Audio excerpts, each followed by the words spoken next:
Okay,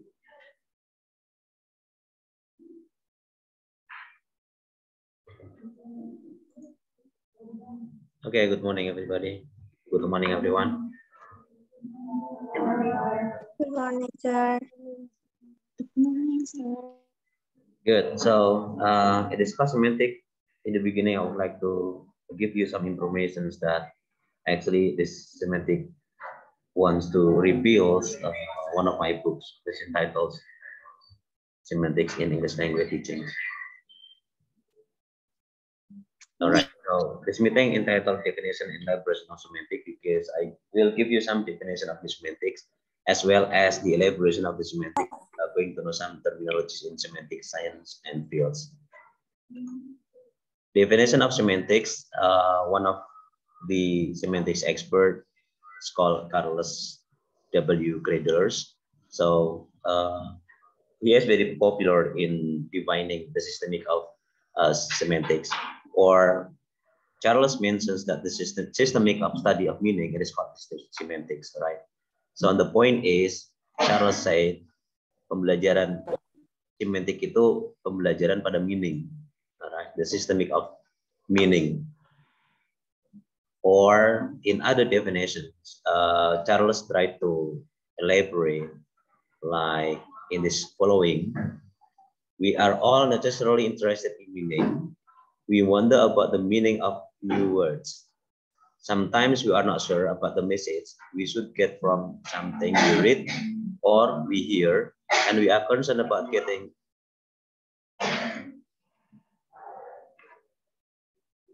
wait a moment.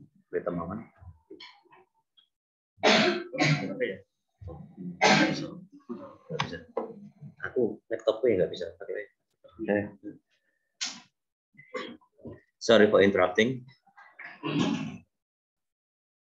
So you may take a look on your screen. Okay, so in our daily activities, sometimes we find so many readings and so many texts and so many visualization and so many listening or ears that we get out from our daily activities. It means that whenever it is, all right, as far as the visualization or the readings mentioning the text and it delivers the message, that is called the meaning, and it is called the semantics. Okay, or when you find pleasure in jokes, which often depend for the humor on double meaning of words or ambiguities in sentences, commercial organization, slogans, naming products, right, and messages, it is part of the semantics. So whenever you find something like the name of product, okay, apakah itu produk beverage, produk makanan, or produk baju, produk television, elektronik, dan seterusnya, it is part of the semantic actually. Okay, it is part of the semantic. When you find something like gambar mobil, you know, mobil BMW misalkan, alright, it identifies that something deals with the Euro, alright, sesuatu yang meng-Eropa. Itu kalau kita melihat iklan BMW. Or kalau kita melihat iklannya Aqua, ya pasti seputar tentang gunung dan air, alright. So that is actually part of the semantics. Atau slogan, alright, slogan itu juga membawa bagian daripada semantics. Perguruan tinggi kita slogannya The Meaning University. Universitas memberikan makna. So it is part of the semantic. Okay. Ada slogan lagi kampusnya orang berdasi. That is part of the slogan. And apapun itu, selama dia menyampaikan pesan dan selama dia mempunyai makna, it is part of the semantic. Jadi semantic it doesn't mean about letters, about the words, okay, but also about the sign, about the quotes, about the slogans, about the jokes, about the pictures, about the image, right? Image itu adalah pictures yang memiliki makna, itu namanya image. Okay. Something like this, right? So maybe some of you are thinking that it is fun or it is funny, all right, because it is created in cartoon. Okay, it is created in cartoon, but based on this cartoon, actually, this cartoon looks like they are discussing something, all right, between the staff and the boss. Okay, so based on this cartoon, actually, we can detect that kartun yang berbaju biru muda ini delivers a sentence, delivers a meaning, delivers a message. Dia menyampaikan pesan. And then kartun yang berbaju merah ini juga menangkap pesan. Alright, so anyhow dengan kartun seperti ini sebenarnya bagian dari part of the semantics. Oke, kenapa? Karena didukung oleh multimodality. What is multimodality? Multimodality itu adalah image yang membangun percakapan dua kartun ini. Di belakangnya there are the battles, right? Di belakangnya itu apa sepertinya? Ada alat-alat seperti eksperimen, right? Is it right? Alat-alat eksperimen. Coba kalau di belakangnya kemudian tidak diikuti oleh alat-alat eksperimen, tentunya dia out of context, ya. Dia out of context, dia tidak bisa menyampaikan pesan. Kalau belakangnya kemudian ada pegunungan dan seterusnya, mungkin konteksnya menjadi berbeda.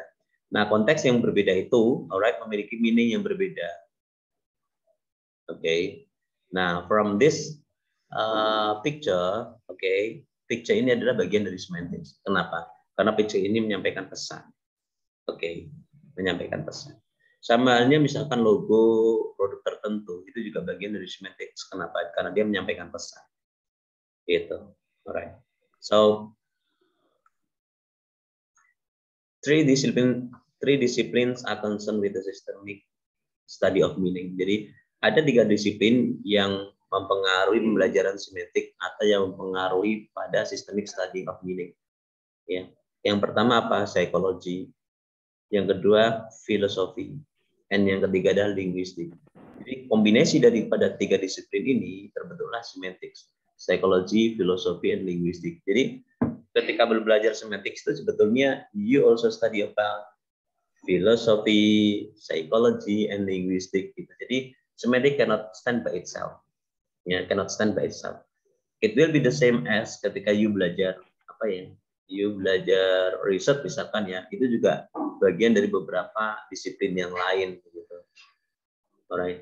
Kalau you belajar discourse itu juga belajar pada disiplin yang lain juga.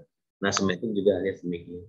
Their particular interest and approaches are different, yet mereka memiliki interest yang berbeda-beda. It borrows from and contributes to the others. Masing-masing memiliki kontribusi yang berbeda-beda. Then we would like analyze apa yang dimaksud dengan psikologi itu tadi. Or psychologists are interested in how individual human learns. Ini seorang psikologi. How they retain, they recall, and lose information. How they classify, make judgment, and solve the problems. In other words, how the human mind seeks meaning and works with them. Jadi dalam bahasa semantik itu ada satu topik yang disebut dengan logic and meaning. Logic and meaning. Jadi bahasa itu harusnya logik ya, dan meaningful. Contohnya seperti ini. We have the semantic classroom on the sky. Gitu. Nah, on the sky ini bisa logic, bisa illogic.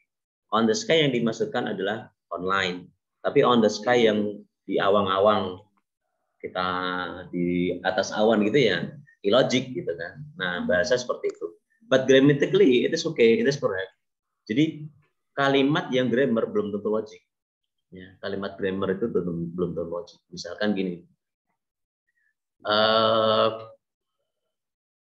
Joko loves Dita. Nah, itu logik, grammarly correct. Tapi kalau kemudian Joko loves Johnny, nah itu menjadi ambigu, alright, menjadi meskipun nggak apa-apa, tapi ya jadi ambigu gitu, alright. Terus misalkan gini, Dita is pregnant, misalkan gitu. Itu correct dan logik gitu. Tapi kalau kemudian Joko is pregnant, itu grammarnya correct, tetapi nggak logik. Gitu. Nggak logik. Nah, semantik itu menjembatani itu. Kenapa? Agar bahasa itu menjadi grammar juga correct, tetapi secara logik juga bisa diterima.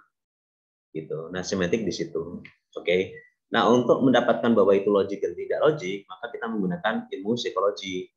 Ya, yang tiga disiplin itu, psikologi, filosofi, dan linguistik. And philosopher itu apa? Philosopher language are concerned with how we know how any particular facts and that we know or accept as true is related to other possible facts. Jadi secara filosofi, misalkan secara filosofi itu gini,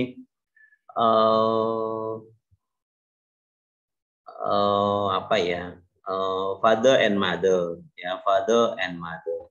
Kemudian mother, father and mother, parents. Parent has a children, gitu kan. Nah, urut-urutan parent, children's, grandchild, kan seperti itu. Tidak mungkin misalkan kemudian children melahirkan parents, gitu. Atau ibu lebih dulu daripada anak, ya, itu nggak mungkin. Nah, itu yang namanya filosofi. Filosofi itu ada suatu histori, itu filosofi. Or misalkan lagi adalah food and drinks, ya, food and drinks. Nah, bahwa kita makan ya makanan gitu. Alright, kita memakan makanan, we eat a food. Bukan we drink a food. Kan nggak ada kalimat we drink a food. Right? Kecuali kalau solid food itu bisa jadi hal yang berbeda. Gitu. We sleep, ya, we are sleeping on the bed. We are sleeping on the bed. Ya boleh saja we are sleeping on the road, itu juga boleh saja. We are sleeping on the train, itu juga boleh saja. Tapi secara filosofi itu kalimatnya yang membentuk meaning seperti itu.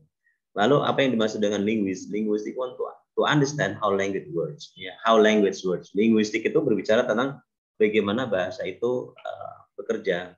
Just what common knowledge do to people possess when they share a language, like maybe English, Swahili, Korean, atau whatever language that makes it possible for them to give and get information, to express their feelings and their intentions to one another and to be understood with a fair degree of success.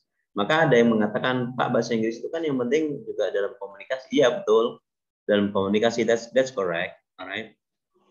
You menyampaikan pendapat, kemudian pendapat you bisa diterima. You menyampaikan kata you bisa diterima dan kemudian saling bicara. That is part of the linguistic. Artinya apa? How language works. Bahasa yang you sampaikan itu bekerja gitu dan bisa diterima. Itu yang paling sederhana. Okay, then the other example is like this, right? Nah, ini apapun yang kita sampaikan itu pasti mengandung meaning, ya, mengandung meaning. Contohnya tadi misalkan kamu beli buku. Tadi ada yang kembaliannya, Pak, saya bilang kembaliannya untuk setengah ya 2.000. Iya, Pak. That's part of this semantics. Ada lagi yang tadi salah bayar ya. Ratusan, pikirannya harganya 150.000. Oh ya, Pak. Nah, ini part of this semantic. It means that bahwa that is the meaning between our conversations. That is the meaning. Semantic is the systemic study of meaning, and linguistic semantic is the study of how language organize and express the meaning. Jadi kalau you sedang menyusun riset atau proposal, for example, kalau you tertarik dengan something, do not need to go to somewhere, right, or some schools, you boleh menganalisis secara semantik gitu, atau you boleh memilih objek selain siswa gitu ya. Apakah itu iklan, apakah itu script, apakah itu novels, apakah itu image dan seterusnya, itu sah-sah saja. Right, itu sah-sah saja. Yang penting saudara punya background knowledge ya, punya teori yang kuat untuk membawa itu pada skripsi saudara nanti. The nature of language, all animals have some system for communicating with other members of their species. Sebenarnya apakah animal memiliki bahasa? Ya, animal memiliki bahasa. Tetapi itu bukan bahasa seperti kita, ya. Bukan bahasa seperti kita. But only human have a language which allows them to produce and understand new messages and to do so without outside stimulus. Oke. Nah, kita memiliki bahasa. Bahasa itu adalah konvensi. Ya, konvensi. Nature of language itu konvensi. Sekarang saya tanya kenapa ini kok dinamakan meja gitu. Dia ini piye kok ini meja. Takon baik juga baik. Yo dia takonane ngono, right? Dan seterusnya.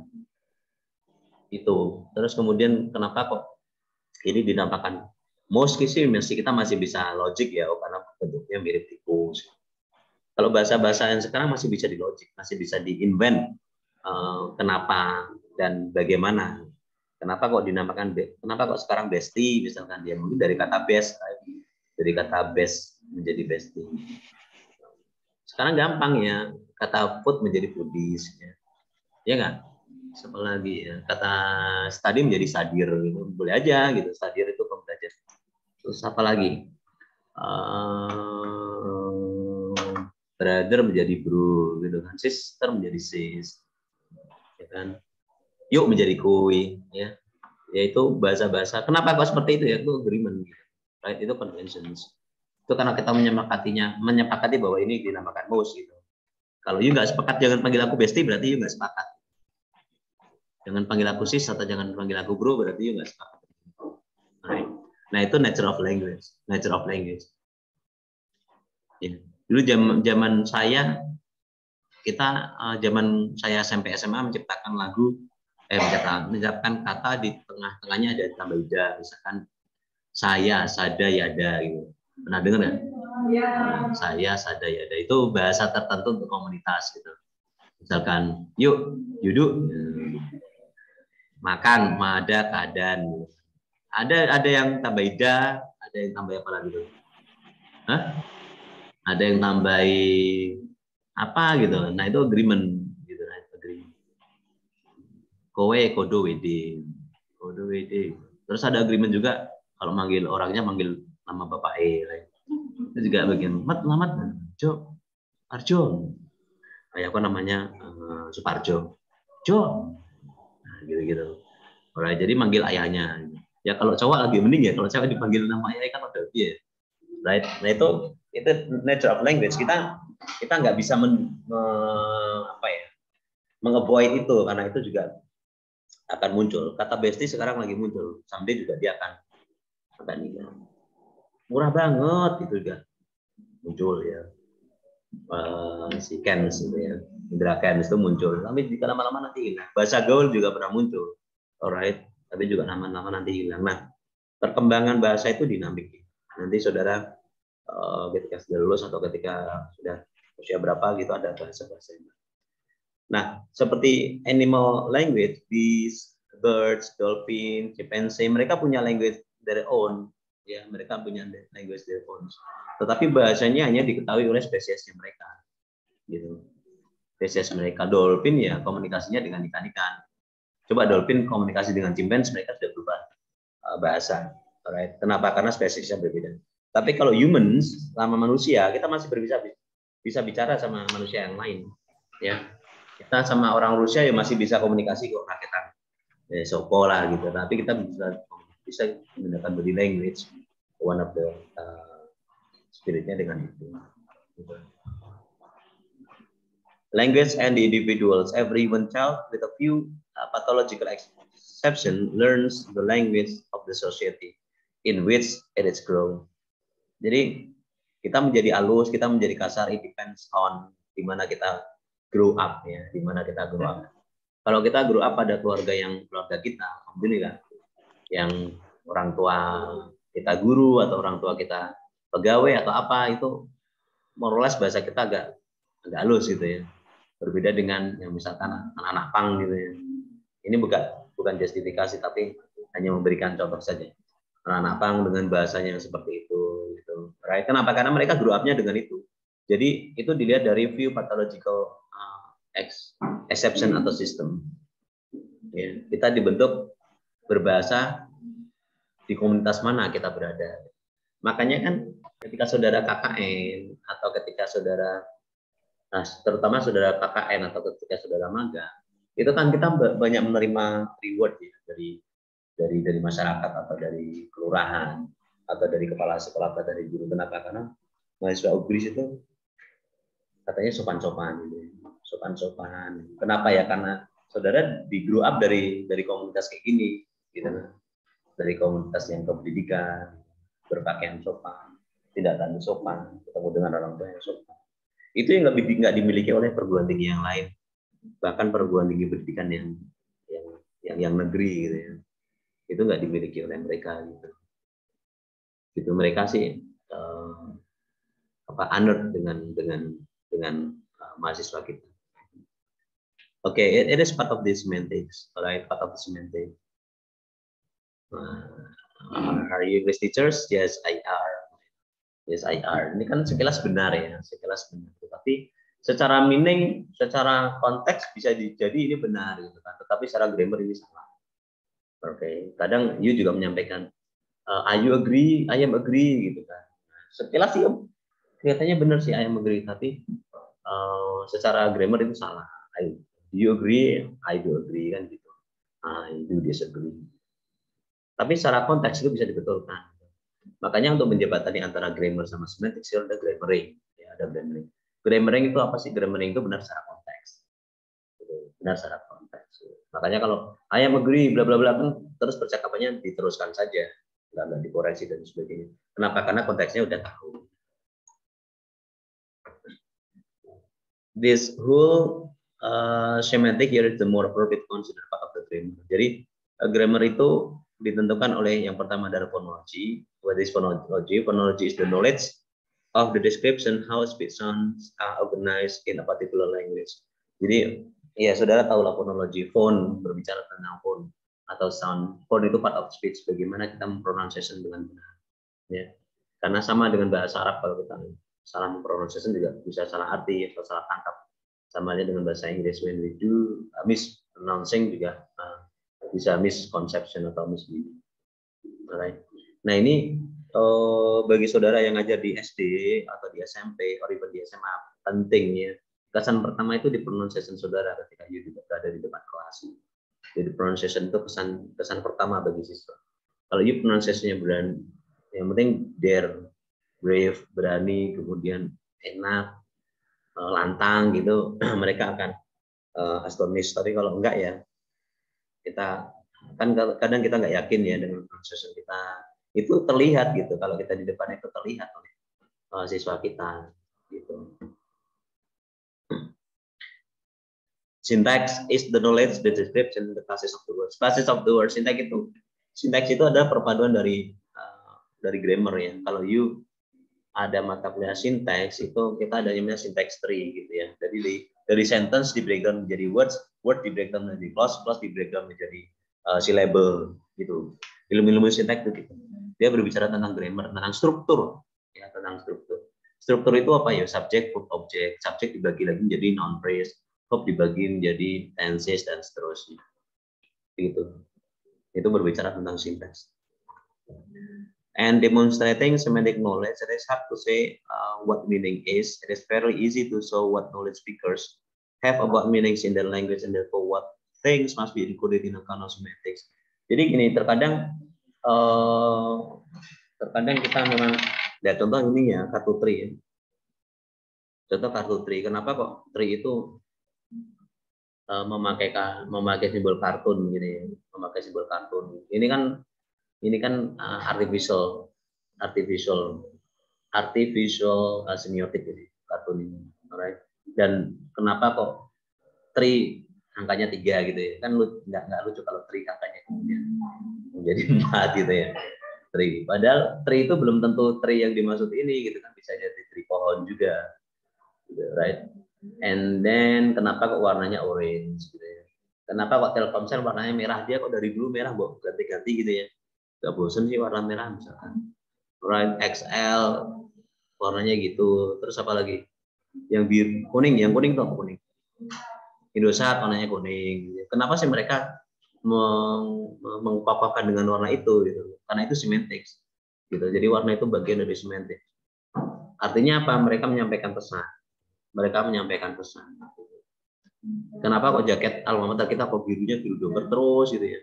Buat kota-kota gitu ya. Buat larek-larek ngono kan api. Kenapa? Karena itu ya menyampaikan pesan sebetulnya. Alright, dia menyampaikan pesan. Dan sampai kiamat pun juga jaket alma mater kita akan gitu terus gitu. Karena pesannya yang disampaikan itu. Nah, ya gitu, itu bagian dari semantics. Alright, bagian dari semantics. Hal yang termudah adalah ketika you mendapatkan tanda-tanda traffic lamp atau traffic jam itu bagian dari semantics. Apalagi ketika you melihat baliho ya. Unfortunately kita nggak punya baliho yang bisa kita banggakan ya. Kalau Unika itu ada di depan tol yang gede, gitu kan. Kita ada di situ sih. Nah, kalau kita tuh baliho yang kita tampilkan tuh mudah dan cendekia. Kalau saya menangkapnya itu mudah dan cendekia. Maka itu harus harus terus digaungkan gitu.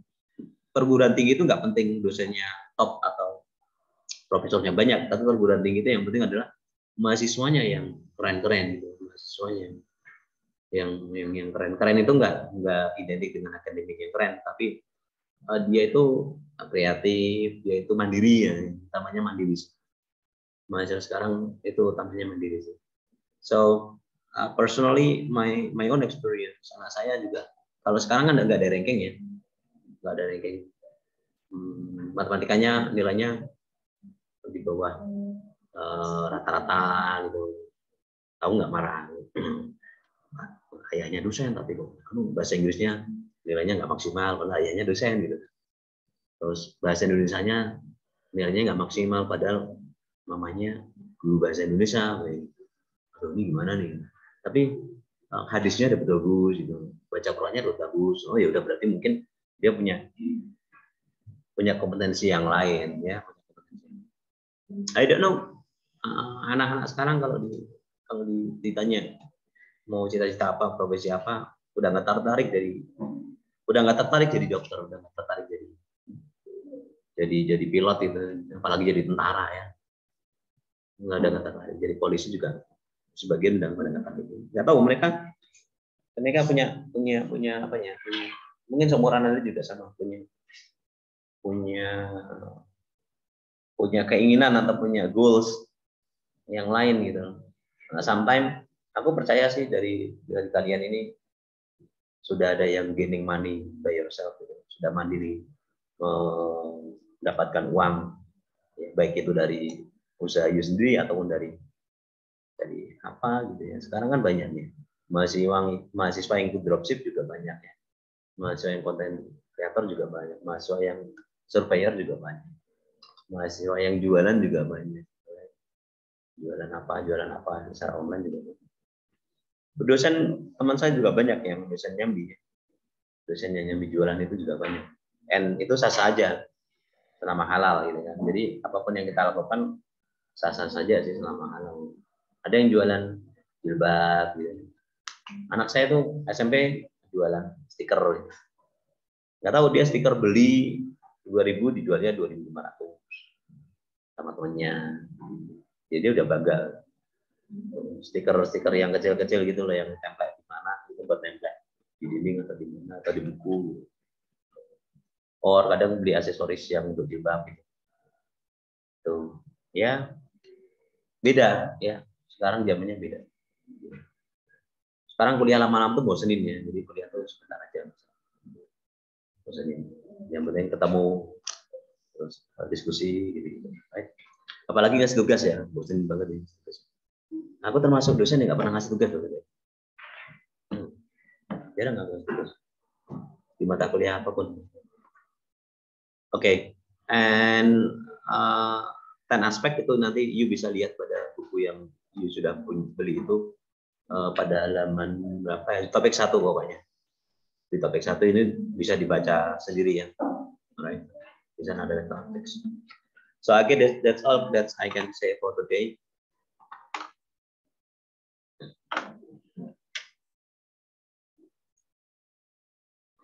Okay, thank you very much for your attention, for attending, and see you again next week. Goodbye. Assalamualaikum warahmatullahi wabarakatuh.